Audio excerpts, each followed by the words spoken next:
नमस्कार। आर के एजुकेशन में आपका हार्दिक अभिनंदन, स्वागत है। कैसे हो सारे, ठीक हो? तो ये वीडियो एक तो सब्सक्राइब बहुत कम हो रहा भाई, है ना। अब 3 दिन से 4 दिन से एक वीडियो कैसे भी बनाते ही है हम तो थोड़ा इसको सब्सक्राइब करवाओ। निवेदन आप सबसे, आपके गुरुजी कह रहे, थोड़ी तो माना करो यार। आज पढ़ते हैं 12वीं का लेसन नंबर 4, जिसका नाम है जनसंख्या संरचना। जनसंख्या संरचना क्या होती है और ये क्या काम आती है, क्या इसका उद्देश्य है? तो इसके अंतर्गत अपना अध्ययन करते हैं जनसंख्या के आयु वर्ग का, वहाँ के स्त्री पुरुष अनुपात का, वहाँ के लिंगानुपात का, ग्रामीण नगरीय जनसंख्या का। क्यों किया जाता है अध्ययन?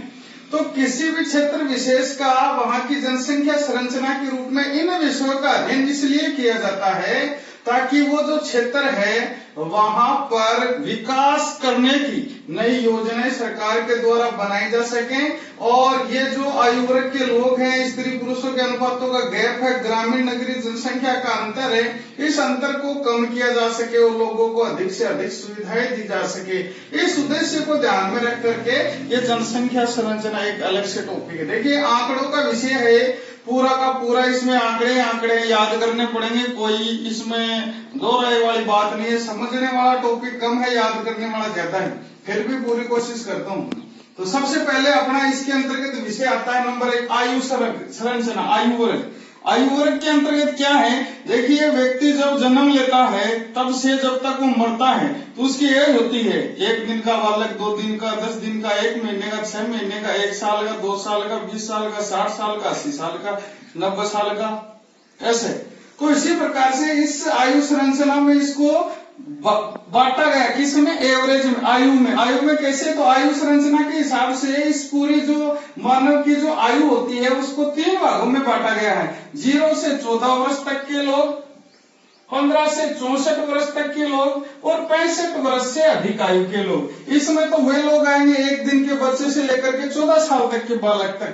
इसमें वे लोग आएंगे 15 साल से शुरू के 64 साल तक, और उसमें आएंगे 65 साल से अधिक तक। तो देखिए इसमें ये 3 आयु वर्ग इसके हैं।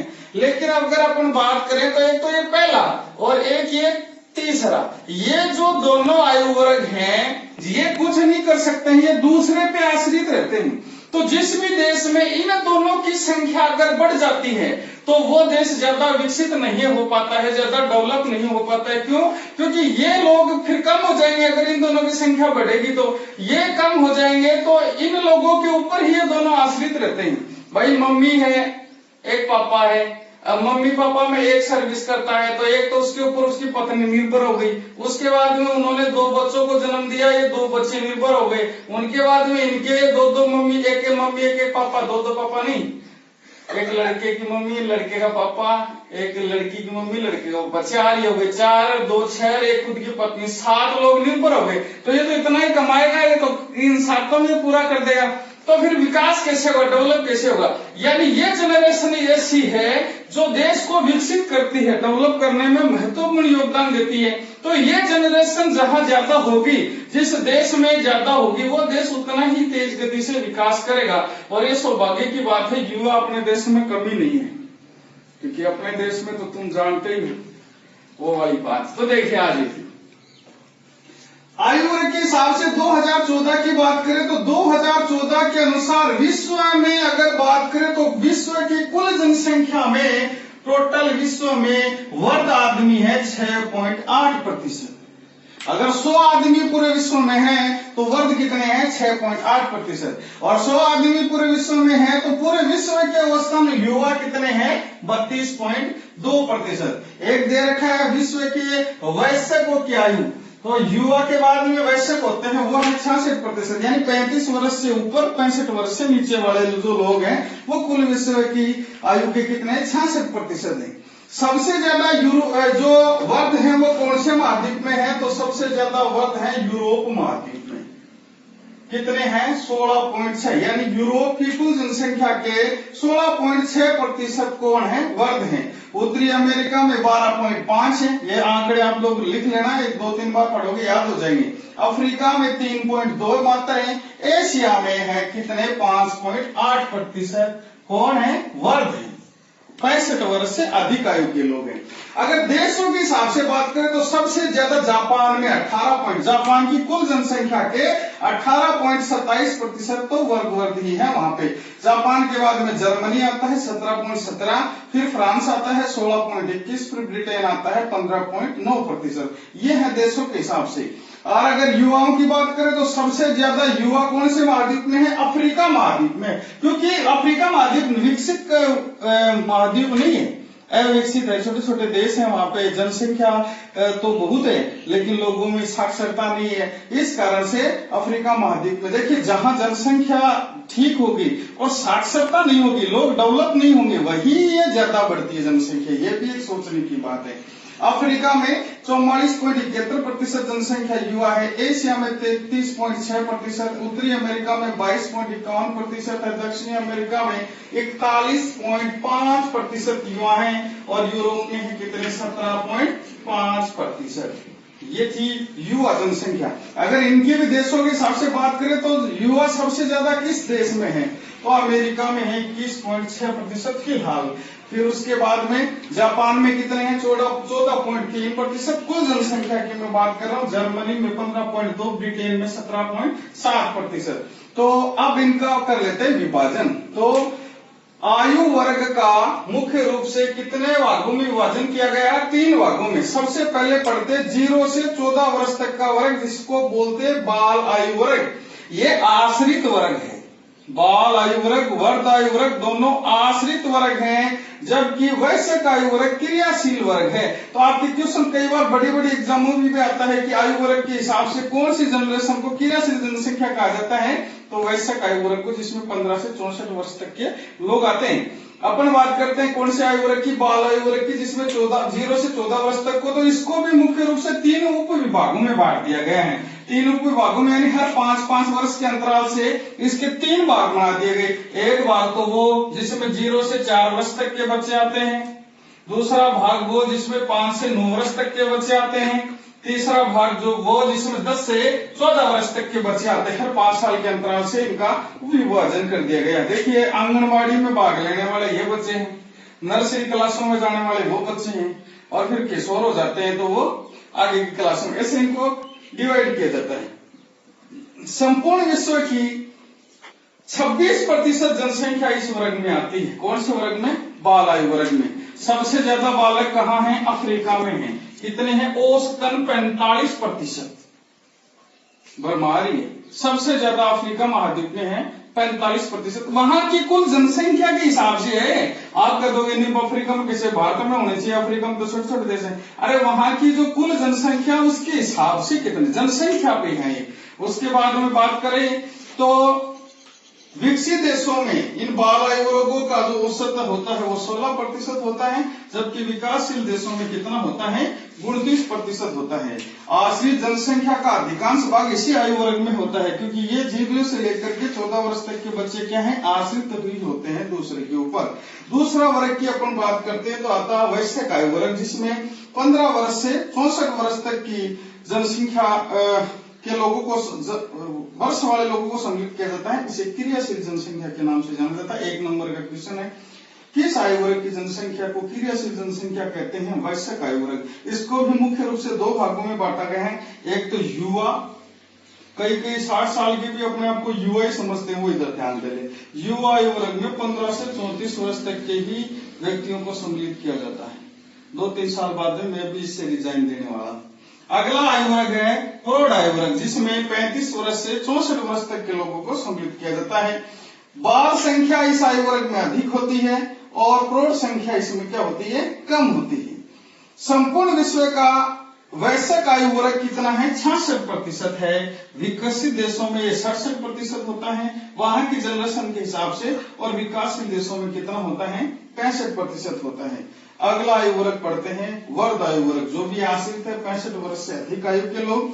ये जो कुल विश्व के औसत क्या है? 8%। विकसित देशों में ये कितने हैं? 6% लोग हैं। ये आयु इनकी बढ़ती जाती है, आयु बढ़ने के साथ साथ इनकी रोग प्रतिरोधक जो क्षमता होती है वो भी इन लोगों की कम हो जाती है। यानी छोटी सी भी कोई बीमारी हो जाती है तो उससे ये इनके अंदर जो लड़ने वाले किसी भी बीमारी से वो जो प्रतिरोधक क्षमता होती है वो कम होने के कारण लोग हैं काफी समय तक ये बीमार रहते हैं, यानी पैसे लगाने के भंडार ये होते हैं। दूसरे नंबर पे बच्चे होते हैं। तो ये जनसंख्या जहाँ पे ज्यादा होती है कौन सी, बाल और वर्दो की, वो देश, वो कंट्री, वो महाद्वीप जो होता है वो क्या नहीं कर पाता है, विकास नहीं कर पाता है। ये एक नंबर का टॉपिक था आपका आयु वर्ग जो होता है कंप्लीट। नेक्स्ट, तो अगला इसी का टॉपिक है, उसका नाम है लिंगानुपात। लिंगानुपात का सूत्र परिभाषा भारत के संदर्भ में प्रति 1000 पुरुषों के पीछे स्त्रियों की संख्या के अनुपात को लिंगानुपात कहते हैं, और इस लेसन में स्त्री और पुरुषों के अनुपात को लिंगानुपात कहते हैं। स्त्री और पुरुषों की संख्या के अनुपात को क्या कहा जाता है, लिंगानुपात। लिंगानुपात ज्ञात करने का सूत्र ये क्यों निकाला जाता है, लिंगानुपात किसी देश की जो वहां की जनसंख्या है वो किसी प्रकार से डगमगाए नहीं, उसे ध्यान में रख करके ये निकाला जाता है पुरुष ज्यादा है या महिलाएं ज्यादा हैं। तो सूत्र क्या है, स्त्रियों की जनसंख्या जो कुल जनसंख्या है उस क्षेत्र की बटा पुरुषों की कुल जनसंख्या गुणा 1000। ये 1000 क्यों है, क्योंकि 1000 पुरुषों के पीछे स्त्रियों की संख्या को निकाला जाता है। ये सूत्र तो उन देशों में है जहां पे स्त्रियों की संख्या कम है और पुरुषों की संख्या क्या है, ज्यादा है। जैसे अपन, और अपने से भी बुरा हाल हरियाणा 888 है वहां लिंगानुपात। लेकिन ऐसे भी देश है विश्व के, और विश्व के ज्यादातर महाद्वीप ऐसे ही हैं जहां पे ये महिलाएं हैं या 1000 से ऊपर ही हैं। वो कौन कौन से वाक्य बताएंगे, ये 2 ही महाद्वीप ऐसे हैं जिसमें महिलाओं की संख्या कम है, तो वहां पे ये सूत्र काम करता है। लेकिन जिन देशों में पुरुषों की जनसंख्या ज्यादा हो अब की कम हो तो वहां पे ये उल्टा हो जाता है, वहां सूत्र होता है पुरुष जनसंख्या बटा स्त्रियों की जनसंख्या गुणा 1000। ठीक है, अब बात करते हैं 2015 के अंदर विश्व का लिंगानुपात कितना है, 983 महिलाएं हैं 1000 पुरुषों के पीछे, वो भी 1000 पुरुषों के पीछे कुल जनसंख्या की, विश्व की बात कर रहा हूं मैं। और ये लिंगानुपात अगर अपन देखते हैं 1980 के अंदर तो ये था 993, यानी बढ़ना चाहिए था लिंगानुपात लेकिन घटा। कितना घटा, यहाँ पर देखिए 1980 के अंदर 1000 पुरुषों में ये 993 यानी 7 ही कम है महिलाएं, जबकि यहाँ पे 2015 में 983 यानी 17 महिलाएं कम पड़ रही हैं 1000 पुरुषों के पीछे।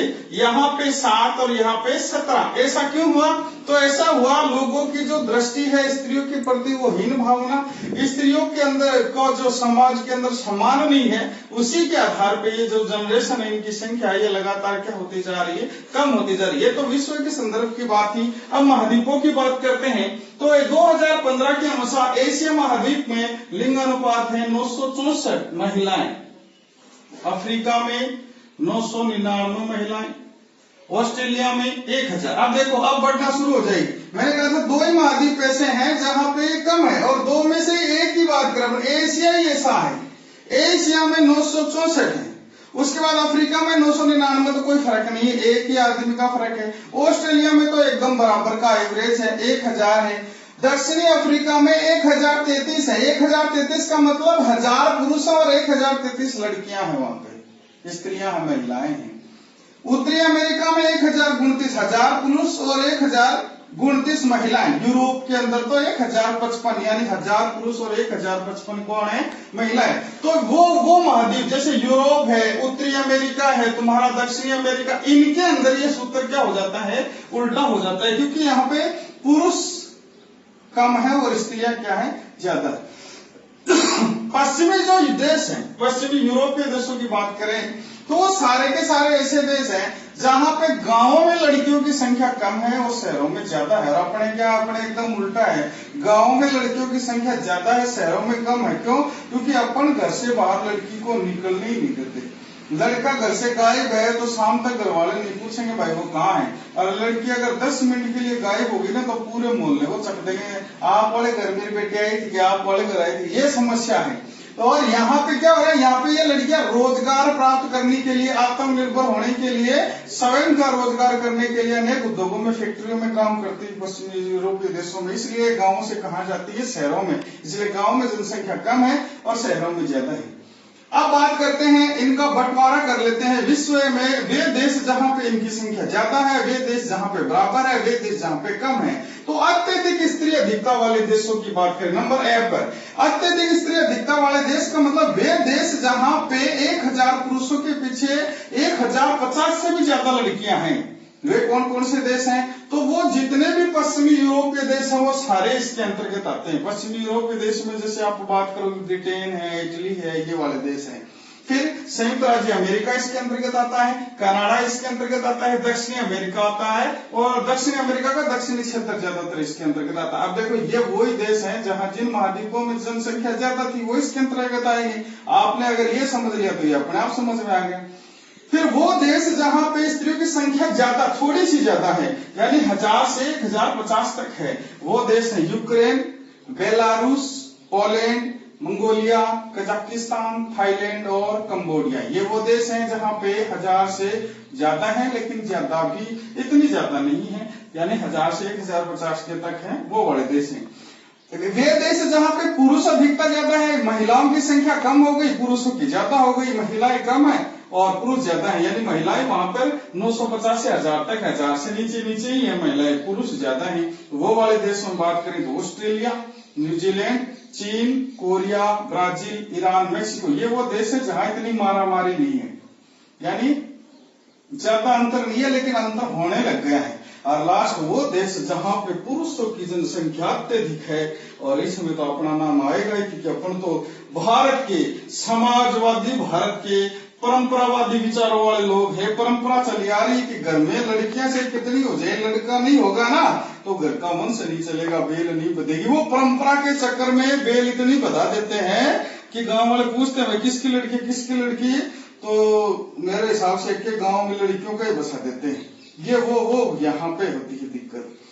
चलो आगे बात करते हैं, स्त्रियों की संख्या, लड़कियों की संख्या कम क्यों है, पुरुषों की संख्या ज्यादा क्यों है? तो एक तो ये जो दिक्कत आती है, परंपरा जो होती है, यानी स्त्रियों जैसे लड़की पैदा हो जाती है ना, तो एक बोझ बताया जाता है घर में कि हमारे तो भाई पत्थर सा ही गिर गया, लड़की हो गई है। दूसरा, लड़के को लड़की से हमेशा ही ऊंचा दर्जा दिया गया है समाज में, ऐसी प्रचलित प्रथाओं के अनुसार में। दूसरा, स्त्रियों को शिक्षा नहीं दी जाती है, शिक्षा से वंचित रहती हैं, इस कारण अंधविश्वास उपाखंड चलता रहता है। रोजगार नहीं करने देते हैं लड़कियों को, अभी तो देखो इसमें बहुत सुधार होने लग गया है। और सुरक्षा की दृष्टि से भी वो सुरक्षित नहीं है, लड़कियां जो होती हैं वो रात को पढ़ाई भी नहीं कर सकती है, घर से बाहर नहीं निकल सकती है, दिन में भी ज्यादा देर समय तक बाहर नहीं रह सकती, ये काफी प्रॉब्लम इनके साथ में आती है। ये थी तुम्हारा लिंग अनुपात वाला टॉपिक, इसका मैं अंतर्गत इतना ही दिया गया। भारत के संदर्भ में अपन आगे लेसन आएगा उसमें पढ़ेंगे। अब बात करते हैं जनसंख्या संगठन की। जनसंख्या संगठन का मतलब होता है जनसंख्या का, किसी क्षेत्र की जनसंख्या का ग्रामीण और नगरीय जनसंख्या में जो डिफरेंट होता है, अंतर होता है, उसे जनसंख्या संगठन कहते हैं। तो वर्तमान समय में जो विश्व की कुल जनसंख्या है उसका 50% से अधिक नगरों में निवास करता है। विश्व की बात कर रहा हूं मैं, विश्व की कुल जनसंख्या का 50% से अधिक नगरों में निवास कर रहा है, और प्रतिवर्ष 6 करोड़ लोग जुड़ते हैं इन नगरों से, यानी नगरों की संख्या इतनी तेज गति से बढ़ रही है, हर वर्ष इनकी जनसंख्या 6 करोड़ से ज्यादा हो जाती है।